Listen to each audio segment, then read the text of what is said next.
प्रतिभाताई, तुम्हाला काय त्रास होता आणि किती वर्षापासून त्रास होता हे सगळ्या गोष्टी सविस्तर सांगा आणि आपण कुठून आले हे पण सांगा.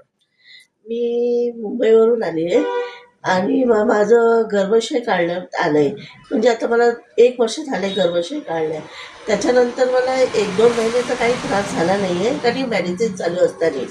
पण त्याच्यानंतर मला आहे ना पोटाचं दुखणं, अंगाला सूज येणं आणि डोकं दुखणं, हे म्हणजे ना चक्कर येणं, हे माझे चालूच होते. तसे तर मला बीपीचा पण प्रॉब्लेम आहे, तर बीपीच्या गोळ्या चालू आहे. मी खूप डॉक्टरांना दाखवले मुंबईमध्ये, लीलावती हॉस्पिटल, माझ्या मुंबईमध्ये गोरेगावमध्ये भरपूर मोठमोठे हॉस्पिटल आहे, सगळ्याकडे मी चेक केलं, पण त्याच्यानंतर मला काही फरक पडला नाही. माझं माहेर अमरावतीला आहे, पण माझ्या भावाने स्वतः मला बोलला की तू इथे ये, बघूया इथे डॉक्टर असतील, बघूया चेक करू. कारण की माझी गर्भाशय ना अमरावतीलाच काढण्यात आली आहे.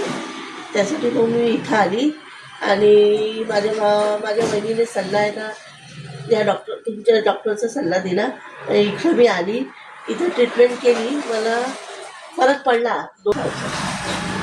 माळू काय माऊली दवाखान्यामध्ये. माऊली दवाखाना आणि डॉक्टर सोलंके म्हणून आहेत, शुभम सोलंके, म्हणून त्यांच्याकडे मी आली.